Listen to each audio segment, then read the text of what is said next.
സാറേ, മുൻ പ്രധാനമന്ത്രി മൻമോഹൻ സിംഗിൻ്റെ മരണവുമായി ബന്ധപ്പെട്ട് വലിയ വിവാദങ്ങളാണ് ഉണ്ടായിരിക്കുന്നത്. അദ്ദേഹത്തിൻ്റെ സംസ്കാരവുമായി ബന്ധപ്പെട്ട് സ്ഥലം കൊടുത്തില്ല എന്നുൾപ്പെടെ അങ്ങനെ വന്നപ്പോൾ പല വിവാദങ്ങൾ, പഴയ കാര്യങ്ങൾ വന്നു. അതായത് പ്രധാനമന്ത്രിയായിരുന്ന നരസിംഹറാവുവിൻ്റെ ഭൗതിക ശരീരം ഒരു കാരണവശാലും ഡൽഹിയിൽ അടക്കം ചെയ്യരുത്, എത്രയും പെട്ടെന്ന് അവിടെ കൊണ്ടുപോകണം. എന്തിന്? അദ്ദേഹം മരിച്ച് 10 വർഷക്കാലത്തോളം ഒരു സ്മാരകം പോലും ഡൽഹിയിൽ ഉണ്ടായിരുന്നില്ല. മാത്രമല്ല, പ്രധാനമന്ത്രിയാകാൻ സർവ്വതാ യോഗ്യനുണ്ടായിരുന്ന പ്രണബ് മുഖർജിയെ എങ്ങനെയാണ് പ്രധാനമന്ത്രി അല്ലാതാക്കിയത്? അപ്പോൾ സോണിയാഗാന്ധിയുടെ നെഹ്റു കുടുംബത്തിൻ്റെ കുറേ ചരിത്രങ്ങളല്ലേ പുറത്തേക്ക് വരുന്നത്? അല്ല, ഇതിൽ ഒരു കാര്യമുള്ളത്, ഇത് മഹാനായ പണ്ഡിറ്റ് ജവഹർലാൽ നെഹ്റു തുടങ്ങി വെച്ച ഒരു രീതിയാണ്. തനിക്ക് ഇഷ്ടമില്ലാത്തവരാ അവരുടെ മരണത്തിന് ശേഷം അപമാനിക്കുക എന്നുള്ളത് നെഹ്റുവിൻ്റെ രീതിയാണ്. അതെയോ? ആണല്ലോ. നമ്മുടെ MKK നായരെ എഴുതിയേക്കുന്ന ഒരു കാര്യമുണ്ടല്ലോ. സർദാർ പട്ടേൽ മരിച്ചിട്ട് അദ്ദേഹം ഹോം മിനിസ്റ്ററായിരുന്നു. അതെ, ആദ്യത്തെ ഹോം മിനിസ്റ്റർ. ഇന്ത്യ മഹാരാജ്യത്ത് ഉണ്ടാക്കിയെടുത്ത കക്ഷി. അതെ. അദ്ദേഹത്തിൻ്റെ മൃതശരീരം കാണാൻ പോകാവുന്നതിന് ആർക്കും ലീവ് കൊടുത്തില്ല. നെഹ്റു, മഹാനായ നെഹ്റു. അത് ശരി. കാരണം എന്താണ്? ഒറ്റ കാര്യമുള്ളത്, സർദാർ വല്ലഭായ് പട്ടേലിന് പണ്ഡിറ്റ് ജവഹർലാൽ നെഹ്റുവിനേക്കാൾ കഴിവുണ്ടായിരുന്നു എന്നത് മാത്രമാണ് അതിൻ്റെ കാരണം. തന്നേക്കാൾ കഴിവുള്ള ആരെയും നെഹ്റു അംഗീകരിച്ചിട്ടില്ല. ഇടയ്ക്ക് കേട്ടിരുന്നു നെഹ്റു അല്ലെങ്കിൽ പട്ടേൽ പ്രധാനമന്ത്രി ആകേണ്ടതായിരുന്നു. അല്ല, ആ കാര്യമാണ് ഞാൻ പറയാൻ പോകുന്നത്. ഗാന്ധി അദ്ദേഹത്തിൻ്റെ ജീവിതത്തിൽ തെറ്റായ തീരുമാനങ്ങൾ എടുത്തിട്ടുണ്ട്. മഹാത്മാഗാന്ധി ആയതുകൊണ്ട് ചെയ്തതൊക്കെ ശരിയാണെന്ന് ഗാന്ധി ഭക്തന്മാർക്കേ പറയാൻ പറ്റൂ, എനിക്ക് പറയാൻ പറ്റില്ല. ഞാൻ മഹാത്മാഗാന്ധി മഹാത്മാവാണ് എന്നും ഈ ഇന്ത്യയിൽ 20-ാം നൂറ്റാണ്ടിലുണ്ടായ ഏറ്റവും വലിയ മനുഷ്യനാണ് എന്നും വിശ്വസിക്കുന്ന ഒരാളാണ്. പക്ഷേ അദ്ദേഹം തെറ്റുപറ്റാത്തവനാണെന്ന് ഞാൻ വിശ്വസിക്കുന്നില്ല. കാരണം അദ്ദേഹം തന്നെ പറഞ്ഞിട്ടുണ്ട്, തനിക്ക് പറ്റിയ തെറ്റുകൾ ഏറ്റുപറഞ്ഞ് ജനങ്ങളോട് പറഞ്ഞപ്പോൾ താൻ കൂടുതൽ കരുത്താർജിച്ചതായി തോന്നിയിട്ടുണ്ട് എന്നുള്ളതാണ്. അപ്പോൾ തെറ്റ് പറ്റിയിട്ടുണ്ട്. 1921 അദ്ദേഹത്തിന് പറ്റിയ തെറ്റാണ് ഖിലാഫത്ത് മൂവ്മെൻറ്റിനെ പിന്തുണക്കാൻ തീരുമാനിച്ചത്. ഒരു കാര്യമില്ല. തുർക്കിയിലെ ഏതോ സുൽത്താന് അയാളുടെ രാജ്യം നഷ്ടപ്പെട്ടതിന് ഇവിടെ മുസ്ലിങ്ങളെ പ്രീതിപ്പെടുത്താൻ സമരം നടത്തണമെന്ന് പറഞ്ഞത് തെറ്റ് തന്നെയാണ്. അതിൻ്റെ തിക്തഫലം അനുഭവിച്ചത് മലബാറിലെ ഹിന്ദുക്കളാണ്. അവരുടെ വംശഹത്യയിലാണ് അത് എന്ന് അവസാനിച്ചത്. അപ്പോൾ ഗാന്ധി പറഞ്ഞു, എനിക്ക് തെറ്റിപ്പോയി, ഇതല്ല ഉദ്ദേശിച്ചത്. ഒരു വിഭാഗം മാപ്പിളമാർ ഭ്രാന്തളകി കാട്ടിക്കൂട്ടുന്നതിന് മുസൽമാരിൽ മഹാഭൂരിപക്ഷം പേരും അംഗീകരിക്കില്ല എന്ന് ഞാൻ കരുതുന്നു എന്ന് പറഞ്ഞു. അവിടെ അദ്ദേഹത്തിന് വീണ്ടും തെറ്റി. കാരണം അത് തെറ്റാണെന്ന് ഇന്നുവരെ ആരും പറഞ്ഞിട്ടില്ലല്ലോ. ഇല്ല, ഇന്നുവരെ ഒരു മുസ്ലിം സംഘടനയും അത് തെറ്റാണെന്ന് പറയുന്നില്ലല്ലോ. അതിന് സ്വാതന്ത്ര്യ സമരവുമായിട്ട് അതിനെ കൂട്ടിയിണക്കി അതിന് വേണ്ട അംഗീകാരം നേടിക്കൊടുക്കാൻ വേണ്ടിയിട്ടേ ഇവരൊക്കെ ശ്രമിക്കുന്നുള്ളൂ. പക്ഷേ ഗാന്ധിക്ക് അത് തെറ്റാണെന്ന് തോന്നിയിരുന്നു. രണ്ടാമത് ഗാന്ധി കാണിച്ച ഏറ്റവും വലിയ തെറ്റുകളിലൊന്ന്, 13 പ്രവിശ്യകളിൽ 12 പേരും സർദാർ പട്ടേലിനെ ഇൻ്ററിം പ്രൈം മിനിസ്റ്ററായിട്ട് വെക്കണം എന്ന് പറഞ്ഞപ്പോൾ തൻ്റെ സ്വാധീനം ഉപയോഗിച്ച് അതിനെ റൂൾ ഔട്ട് ചെയ്തുകൊണ്ട് ജവഹർലാൽ നെഹ്റുവിനെ പ്രധാനമന്ത്രിയാക്കിയതും ചെയ്ത ഏറ്റവും വലിയ തെറ്റാണ്. ചെയ്യാൻ പാടില്ല. കാരണം ജനങ്ങളുടെ ഹിതം അറിയണം എന്നുണ്ടെങ്കിൽ 13 പേരിൽ 12 പ്രവിശ്യകളും, ആകെ 13 പ്രവിശ്യകളേ ഉള്ളൂ. അതിൽ 12 പേരും, ആകെ 13 അംഗ ഇലക്ടറേറ്റ്, അതിൽ 12 പേരും സർദാർ പട്ടേലിൻ്റെ പേര് പറയുകയും അവശേഷിക്കുന്ന ഒരാൾ അദ്ദേഹത്തിൻ്റെ പേര് തന്നെ പറയുകയും ചെയ്തപ്പോൾ ആരും നെഹ്റുവിൻ്റെ പേര് പറഞ്ഞില്ല എന്നോർക്കണം. ഒരാൾ പോലും പറഞ്ഞിട്ടില്ല. അങ്ങനെ അദ്ദേഹം പ്രധാനമന്ത്രി ആയത്, ഈ ജനകീയനായ പ്രധാനമന്ത്രി, ജനാധിപത്യവാദിയായ പ്രധാനമന്ത്രി എന്നൊക്കെ പിന്നീട് ചരിത്രകാരന്മാർ വിശേഷിപ്പിച്ച് വെളുപ്പിച്ചെടുത്ത പണ്ഡിറ്റ് ജവഹർലാൽ നെഹ്റു അങ്ങനെ ആയത് ഈ വളഞ്ഞ മാർഗത്തിലൂടെയാണ്. ഇനി ഇദ്ദേഹത്തിന് അനിഷ്ടമായിട്ടുള്ളവരോടൊക്കെ അനീതി കാണിക്കാൻ ഒരു മടിയും ഉണ്ടായിരുന്നില്ല. സുഭാഷ് ചന്ദ്രബോസ്, സവർക്കർ, അംബേദ്കർ, KM മുൻഷി, രാജേന്ദ്ര പ്രസാദ്, ജയപ്രകാശ് നാരായണൻ, പട്ടാഭി സീതാരാമയ്യ, ഇവരെല്ലാവരും ബുദ്ധിശക്തിയിലും കഴിവിലും സംഘാടന മികവിലും പണ്ഡിറ്റ് ജവഹർലാൽ നെഹ്റുവിനേക്കാൾ കഴിവുള്ളവരായിരുന്നു. ഇപ്പം ഏതെങ്കിലും ഒരു രംഗത്ത് തന്നെക്കാൾ മികച്ചതാണെങ്കിൽ പോയി അതിനകത്ത് പോയി. പിന്നെ എന്ത് ചെയ്യുമെന്ന് വെച്ച് കഴിഞ്ഞാൽ ഈ ചില അലമ്പ് ജിമ്മിക്കുകളില്ലേ, നെഹ്റുവിൻ്റെ മഹത്തായ കാര്യങ്ങളായിട്ട് ഇവർ പറയപ്പെടുന്നത് എന്തൊക്കെയാണ്? ചില അലമ്പ് ജിമ്മിക്കുകളാണ്. ഒന്ന് മറ്റേ ഇത് MS സുബ്ബലക്ഷ്മി പാടിക്കഴിഞ്ഞപ്പോഴേക്കും ഈ സംഗീത ചക്രവർത്തിനിയുടെ മുന്നിൽ ഞാൻ ആര്, ഞാൻ വെറും ഒരു പ്രധാനമന്ത്രി എന്ന് പറഞ്ഞത് മഹത്തായ കാര്യമാണെന്ന് നമുക്ക് സിനിച്ച് ചിരിക്കല്ലേ. അതെ, ഒരുമാനപ്പെട്ടവർക്ക് ഈ ചിരിയല്ലേ വരുള്ളൂ. അതെ. പക്ഷേ നെഹ്റുവിൻ്റെ കാലത്തുണ്ടായിരുന്ന സകല ചരിത്രകാരന്മാർക്കും പത്രപ്രവർത്തകർക്കും ഇത് മഹത്താണ് എന്നാണ് തോന്നിയത്.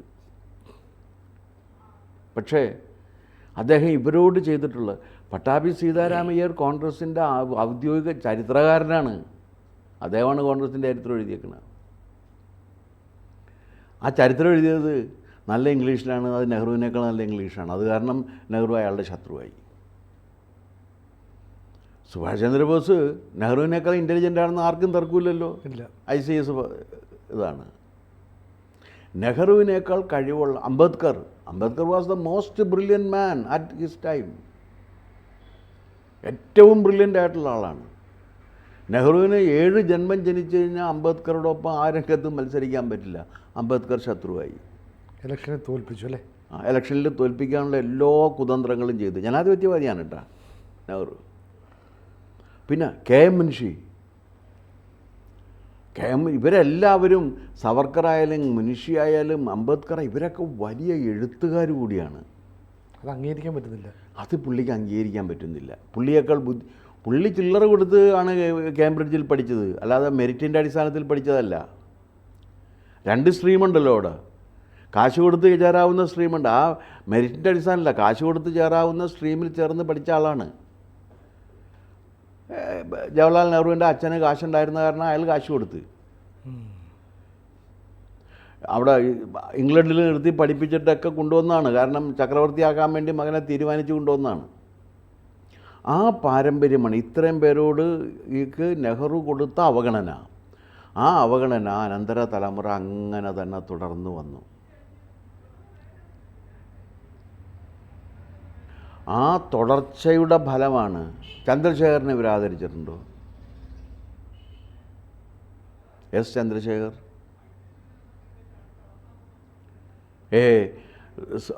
69 സ്പ്ലിറ്റിന് ശേഷം യങ് ടർക്ക്, യുവ തുർക്കികളുടെ നേതാവായിരുന്ന ചന്ദ്രശേഖർ. പക്ഷെ പിന്നെ ജനതാദളിലേക്ക് മാറിയില്ലേ? അവരെല്ലാവരെയും ഈ അകറ്റിയില്ലേ? കോൺഗ്രസിൻ്റെ മുഖ്യധാരയിൽ നിന്ന് ഇവരെല്ലാം കുതന്ത്രങ്ങൾ ഉപയോഗിച്ച് അകറ്റി നിർത്തിയ ആളാണ് പണ്ഡിറ്റ് ജവഹർലാൽ നെഹ്റു. ആ സത്യം പറയണം. അതുതന്നെയാണ് ഇവരും. അവരുടെ സിൽബന്ദികളോ അവരുടെ കൂലിക്കാരോ അല്ലാത്ത ഒരാൾക്കും അംഗീകാരം കൊടുക്കാൻ അവർക്ക് താല്പര്യം ഉണ്ടായിരുന്നില്ല. പ്രണബ് കുമാർ മുഖർജിക്ക് കൊടുത്തിട്ടില്ലല്ലോ. ഇല്ല. PV നരസിംഹറാവുവിന് എന്നെ കണ്ടുകൂടാ. ഇവരെ ആർക്കാണ് ഇവർ കൊടുത്തേക്കണത്? മൻമോഹൻ സിംഗിന് കൊടുത്തല്ലോ, 2 തവണ പ്രധാനമന്ത്രിയാക്കി. മൻമോഹൻ സിംഗിന് കൊടുത്തത്, മൻമോഹൻ സിംഗ് ജനകീയ നേതാവേ അല്ല. മരിച്ചു കഴിഞ്ഞു എന്നുകൊണ്ട് ഒരുത്തൻ മഹാനാകില്ല. കാരണം ഒരിക്കൽ പോലും ജനങ്ങളെ നേരിട്ട് ജനങ്ങളാൽ തിരഞ്ഞെടുക്കപ്പെട്ട ഒരു പ്രധാനമന്ത്രി അല്ല മൻമോഹൻ സിംഗ്. ആ സത്യവിശേഷിച്ചിട്ടില്ലേ? 1 തവണ മത്സരിച്ചു, തോറ്റുപോയി ലോക്സഭയിലേക്ക്. അല്ല, ജനവിധി. ഒരു പ്രധാനമന്ത്രി ആകുന്ന ഒരാൾ മിനിമം വേണ്ട കാര്യം എന്താണ്? ജനങ്ങളുടെ അംഗീകാരം വേണമല്ലോ. ജനസമ്പർക്കം ഉണ്ടാവണം. ജനസമ്പർക്കം വേണം, ജനങ്ങളുടെ അംഗീകാരം വേണം. ഈ ജനസമ്പർക്കവുമില്ല, ജനങ്ങളുടെ അംഗീകാരവുമില്ലാതെ അധികാരത്തിലെത്തിയതാണ് അദ്ദേഹം. അത് അദ്ദേഹത്തിൻ്റെ പോരായിക തന്നെയാണ്. അപ്പോൾ അദ്ദേഹത്തിന് സോണിയയുടെ സിൽബന്തിയായിട്ട് നിൽക്കേണ്ടി വന്ന്. അപ്പം ജനസമ്മതിയുള്ള ഒരു നേതാവാണെങ്കിൽ സോണിയയുടെ പിടുത്തത്തിൽ നിൽക്കില്ല. അതുകൊണ്ടാണ് പ്രണബ് കുമാർ മുഖർജിയെ ആക്കാതിരുന്നത്. അതുകൊണ്ടാണ് നരസിംഹറാവുവിനെ ആക്കാതിരുന്നത്. നരസിംഹറാവുവിനെതിരായത്. പിൻസീറ്റ് ഡ്രൈവിംഗ് പറ്റില്ല. പിൻസീറ്റിംഗ് പറയുന്ന അവർക്കൊക്കെ അവരുടെ വ്യക്തിത്വമുണ്ട്. ഇദ്ദേഹമാകുമ്പോൾ വേറൊരു ഇദ്ദേഹത്തിന് പദവി മാത്രം മതി. ജനങ്ങളുടെ അടിത്തറയില്ലല്ലോ അല്ലേ? അടിത്തറയില്ല. അപ്പോൾ പദവി മാത്രം മതി. ഒന്ന് ആലോചിച്ച് നോക്ക്. മരിച്ചു എന്നതുകൊണ്ട് മാത്രം ഒരാളും മഹാനായിട്ട് മാറില്ല. അദ്ദേഹത്തിൻ്റെ ഏറ്റവും വലിയ പോരായ്മ ഒരു ജനാധിപത്യ സംവിധാനത്തിൽ ജനസമ്മതിയില്ലാത്ത ഒരു പ്രധാനമന്ത്രി എന്ന ദൗർഭാഗ്യം നേരിട്ട ആളാണ് മൻമോഹൻ സിംഗ്. ആരെന്തൊക്കെ പറഞ്ഞാലും ജനാധിപത്യ സംവിധാനത്തിൽ ജനങ്ങളുടെ പിന്തുണ തന്നെയാണ് പ്രധാനം.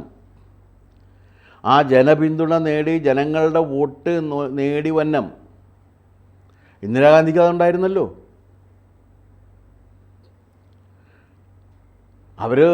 ഇദ്ദേഹം ഓട് പൊളിച്ച് കയറിയ ആളാണ്.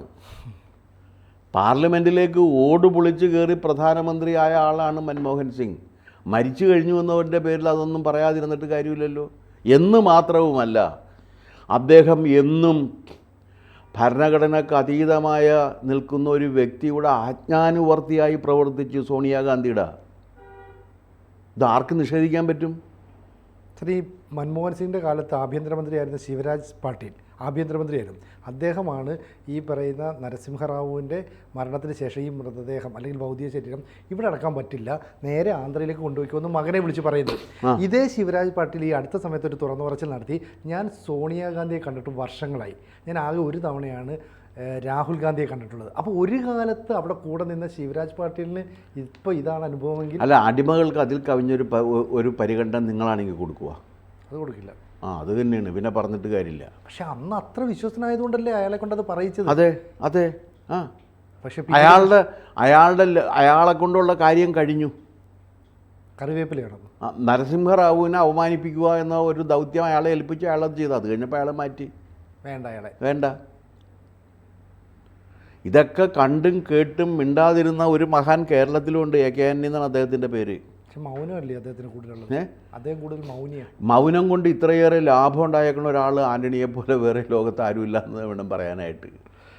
മൗനം എത്ര ലാഭകരമാണെന്ന് നമ്മൾ മനസ്സിലാക്കുന്നത് ആന്റണിയെ കാണുമ്പോഴാണ്. പക്ഷെ അതുകൊണ്ട് പറയുന്നത് എന്താണെന്നറിയോ, അന്നത്തെ മന്ത്രിസഭയിൽ അഴിമതിയില്ലാത്ത 2 മന്ത്രിമാരെ ഉള്ളത്. പ്രധാനമന്ത്രി നരസിംഹറാവും, മൻമോഹൻ സിംഗും, പിന്നെ AK ആന്റണിയും എന്ന അങ്ങനെ ഒരു ഇമേജ് സൃഷ്ടിക്കാൻ പറ്റി. അല്ല, അത് ശരിയാണ്.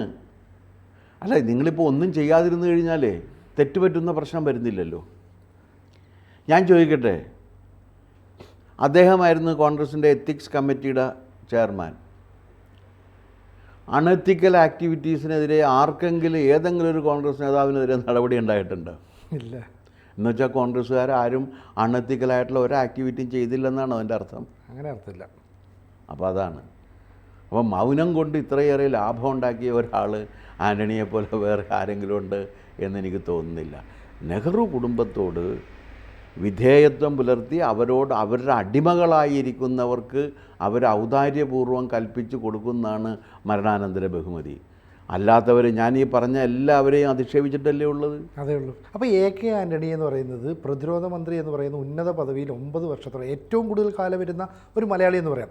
അപ്പം അദ്ദേഹത്തിന് അത്രയും കാലയളവ് അങ്ങനെ ഇരിക്കാൻ കഴിഞ്ഞതും ഇതേ ഒരു അല്ല, അദ്ദേഹം സോണിയയുടെ അടിമയായിരുന്നുകൊണ്ടാണ്. അതിൽ നമ്മൾ എന്തിനാണ് നമ്മളെന്തിനാണ് വെറുതെ സെൻറ്റ് പൂശി വിട്ടിട്ട് എന്താ കാര്യം? അദ്ദേഹം സോണിയാഗാന്ധിയുടെ അടിമയായിരുന്നു. അതുകൊണ്ടാണ് അദ്ദേഹത്തിന് അത്രയും കാലം ഇരിക്കാൻ കഴിഞ്ഞത്. അല്ലെങ്കിൽ ഇരിക്കാൻ പറ്റില്ല. ഒരിക്കൽ പോലും ജനങ്ങളെ നേരിട്ട് ജനങ്ങളാൽ തിരഞ്ഞെടുക്കപ്പെടാത്ത ഒരാൾ ജനാധിപത്യ സംവിധാനത്തിൽ എങ്ങനെയാണ് ഏറ്റവും നല്ല പ്രധാനമന്ത്രിയാവുന്നത്? എനിക്ക് മനസ്സിലാകുന്നില്ല. ജനങ്ങളാൽ ആദരിക്കപ്പെടുകയും അംഗീകരിക്കപ്പെടുകയും തിരസ്കരിക്കപ്പെടുകയും ചെയ്യുന്നവരാണ് ജനനേതാക്കൾ. ഇദ്ദേഹം ഓട് പൊളിച്ച് പാർലമെൻറ്റിനകത്ത് കയറിയിട്ട് 10 കൊല്ലം പ്രധാനമന്ത്രിയായിട്ടിരുന്ന ആളാണ്. അത്രയും മതിപ്പേ അദ്ദേഹത്തെക്കുറിച്ച് ഉണ്ടാകൂ. പിന്നെ ഇദ്ദേഹത്തെ കൊണ്ട് ഇങ്ങനെ ഒരു സാമ്പത്തിക വിദഗ്ധനെ ഉപയോഗിച്ച് സാമ്പത്തിക രംഗം മാറ്റാമെന്ന നയപരമായ തീരുമാനമെടുത്തത് ആരാണ്? മൻമോഹൻ സിംഗ് അല്ല, PV നരസിംഹറാവു ആണ്. നരസിംഹറാവു ഇങ്ങനെ ഒരാളെ കണ്ടുപിടിച്ചത് കൊണ്ടാണല്ലോ, അല്ലേ? PV നരസിംഹറാവു ആണ്, മൻമോഹൻ സിംഗ് അല്ല. എന്ത് സംഭവിച്ചാലും ഞാൻ പ്രധാനമന്ത്രി എന്ന നിലയിൽ റെസ്പോൺസിബിലിറ്റി ഏറ്റെടുത്തുകൊള്ളാം എന്നൊരു വാഗ്ദാനം കൊടുത്തുകൊണ്ട് ഇത് ഇദ്ദേഹത്തെ കൊണ്ട്, അതും അത്ര ദുർബലമായ ഒരു ന്യൂനപക്ഷ സർക്കാരിനെ നയിച്ചുകൊണ്ടിരിക്കുമ്പോൾ എന്ത് പ്രശ്നങ്ങളുണ്ടായില്ലേ? അകത്തു നിന്നും പുറത്തു നിന്നും എതിർപ്പുകൾ വന്നപ്പോൾ അതിനെല്ലാം നേരിട്ടുകൊണ്ട് മൻമോഹൻ സിംഗ് എന്ന് പറയുന്ന ഒരാൾക്ക് പ്രവർത്തിക്കാൻ അനുവാദം കൊടുത്ത നരസിംഹറാവുവിനേക്കാൾ മഹാനാകുന്നത് എങ്ങനെയാണ് മൻമോഹൻ സിംഗ്? എനിക്ക് മനസ്സിലാകുന്നില്ല. അപ്പോൾ വിധേയപ്പെട്ട് നിൽക്കുന്ന ആളാണ് എപ്പോഴും മഹാന്മാരാകുന്നത്. എന്നാണ് നെഹ്റു കുടുംബത്തിൻ്റെ ഒരു രീതി. അവരുടെ അടിമകളാണെങ്കിൽ എല്ലാവരും മഹാന്മാരാണ്. ഇപ്പം ശർമ്മിഷ്ഠ മുഖർജി തന്നെ ചില കാര്യങ്ങൾ വെളിപ്പെടുത്തുന്നു. അപ്പോൾ അവിടെ ഈ ഒരു കോൺഗ്രസിൻ്റെ പ്രധാനമന്ത്രി അല്ലെങ്കിൽ ദേശീയ അധ്യക്ഷനായിരിക്കുന്ന ഒരാൾ മരിച്ചാൽ അവിടെ കൂടിയിട്ട് ഒരു അനുശോചന പ്രമേയം അവതരിപ്പിക്കുന്ന രീതി പോലും ഇല്ല. കാരണം അവർക്ക് ഇഷ്ടമുണ്ടെങ്കിൽ എല്ലാം നടത്തും, ഇല്ലെങ്കിൽ ഇല്ല. പ്രണബ് മുഖർജി അനുശോചന പ്രമേയമൊക്കെ തയ്യാറാക്കിയിട്ടുണ്ട്. അതേ പ്രണബ് മുഖർജി മരിച്ചപ്പോൾ ഉണ്ടായിട്ടില്ല. ആ മകളാണ് അത് ആ പറയുന്നത്. കാരണം പ്രണബ് മുഖർജിയെ ഇഷ്ടമായിരുന്നില്ല. കാരണം ഏറ്റവും കരുത്തനായിട്ടുള്ള മന്ത്രി അധികാരിയായിരുന്നു പ്രണബ് കുമാർ മുഖർജി. അദ്ദേഹത്തിൻ്റെ കഴിവ് അപാരമായിരുന്നു. ഏതെല്ലാം വകുപ്പുകളാണ് കൈകാര്യം ചെയ്തേക്കുന്നത്. അദ്ദേഹം കൈകാര്യം ചെയ്യാത്ത കോംപ്ലിക്കേറ്റഡ് വകുപ്പുകളുണ്ടോ? പ്രധാനമന്ത്രി ആയിരുന്നെങ്കിൽ നല്ല പെർഫോമൻസ് കാഴ്ചവെച്ചേനെ. വളരെ ശക്തനായ പ്രധാനമന്ത്രിയായിട്ടിരുന്നാനെ. കോൺഗ്രസിൻ്റെ ചരിത്രം തന്നെ മാറിപ്പോയാനെ. പക്ഷേ ഇതുപോലെ കളർലെസ് ഓർഡർലെസ് എന്നൊക്കെ പറയാവുന്ന ഒരു കക്ഷിയെ പിടിച്ചിരുത്തി അങ്ങേര് ഗുണമെന്നിട്ട് ഇപ്പം മരിച്ചു കഴിഞ്ഞപ്പോഴേക്കും അങ്ങേര് മഹാനാണെന്ന് പറഞ്ഞു കഴിഞ്ഞാൽ എങ്ങനെയാണ് ഇതെങ്ങനെയാണ് മഹത്വമാകുന്നത്? ജനാധിപത്യത്തിലെ മഹത്വം എന്ന് പറഞ്ഞാൽ ജനങ്ങളെ നേരിട്ട് ജനങ്ങളുടെ അംഗീകാരം നേടി പ്രധാനമന്ത്രി പദത്തിലേക്ക് തിരഞ്ഞെടുക്കപ്പെടുകയും ചിലപ്പോൾ ജനങ്ങളാൽ തിരസ്കരിക്കപ്പെടുകയും ചെയ്യുന്നത് തന്നെയാണ് ജനാധിപത്യത്തിലെ മഹത്വം. അതിൽ നിന്നിട്ട് കാണിച്ചു കൊടുക്കണം. അല്ലാതെ വേറൊരാളുടെ തണലിൽ നിന്നിട്ട് ഞാൻ അങ്ങനെ ചെയ്യാം എന്ന് പറയുന്നത് ജനാധിപത്യ സംവിധാനത്തിലെ മഹത്വമായിട്ട് കാണാൻ കഴിയില്ല. അപ്പോൾ എന്തായാലും നെഹ്റു കുടുംബത്തിൻ്റെ കോൺഗ്രസിൻ്റെ നേതാക്കളുടെയൊക്കെ ഒരു ചരിത്രം വളരെ വ്യക്തമായിട്ട് തന്നെയാണ് സാർ വ്യക്തമാക്കിയത്. അപ്പം നെഹ്റു കുടുംബത്തിന് അനിഷ്ടമുണ്ടായാൽ ഏതൊക്കെ തരത്തിൽ അവർ അവഗണിക്കപ്പെടുമെന്ന് വ്യക്തമാക്കുന്നു. കൂടുതൽ വാർത്തകളും വിശേഷങ്ങളും നിങ്ങളിലേക്ക് എത്താൻ ABC മലയാളം സബ്സ്ക്രൈബ് ചെയ്യുക, ബെൽബട്ടനും അമർത്തുക.